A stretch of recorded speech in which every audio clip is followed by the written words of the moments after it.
I'm Coyote Peterson, and I'm about to free handle the most lethal scorpion species in the United States. All right, you ready? Here we go. 1, 2, 3. Whew, that definitely gets your nerves going.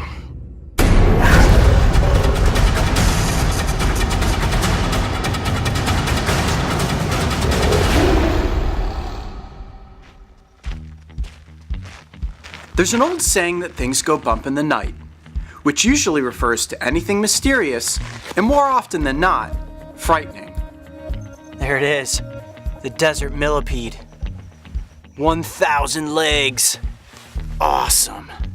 Now imagine yourself out walking alone in the darkness of Arizona's Sonoran Desert. A wild place that comes alive in the dark with spiders, snakes, and the one creature that personally makes my skin crawl, the scorpion.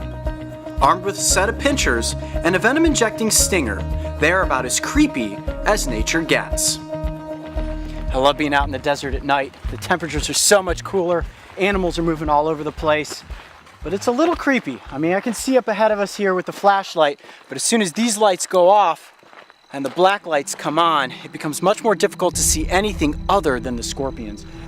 Now the black light is just what you need for finding scorpions because the UV actually causes them to illuminate a bright yellowish green. What we want to do is kind of comb the edges of the wash, get up into some rock piles, and see if we can get our hands on one of these creepy crawlies. But what if I told you that these creatures, which most consider living nightmares, were actually more afraid of us than we should ever be of them?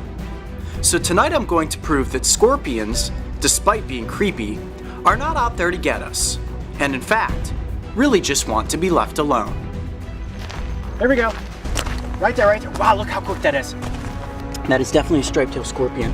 The most common scorpion in the Sonoran Desert is the striped-tailed. Got him. Nice. Ooh boy, that makes you nervous. Back here toward the light.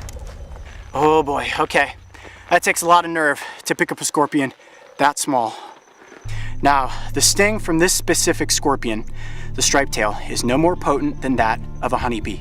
But even still, this is not something that you ever want to go out and try to pick up like you just saw me do.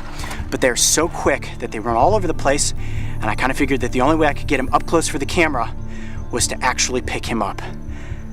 Now, what's really difficult about handling a scorpion this small is that when I tailed it, I had to actually grab the knuckle that's right where the tail meets the vesicle. Now the vesicle is what's holding all of the venom, and then of course they have a stinger right on the end. Let me see if I can get him to walk up on this rock here.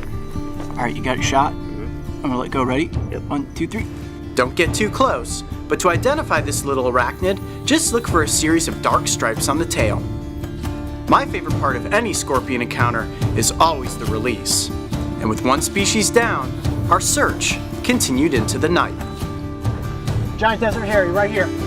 Oh, wow. Look at the size of that one. Wow, that is a big scorpion.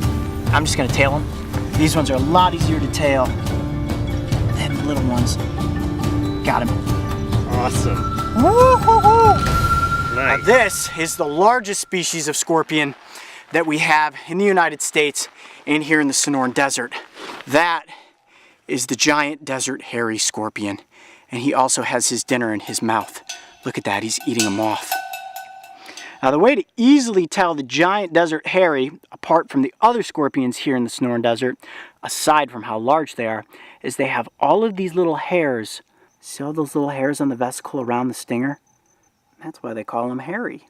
Now, scorpions, like all arachnids, have 8 legs, and these ones up front here, the pedipalps with the pinchers on the end, that's actually just a modified set of legs that helps them hunt. Now, scorpions are perfectly designed for this environment, but they do have quite a few predators. Rodents will eat them, lizards will eat them, so a scorpion of this size is much easier for a predator to pick off than some of the smaller species. All right, let's get this guy back on his log so he can finish his moth dinner. So far, we've come across 2 different species of scorpions, but to see the nail-biting conclusion, click on the next video to watch me free handle the most dangerous scorpion in America. What I'm gonna do now is gently get this guy onto my hand to prove that scorpions aren't out there just to sting you.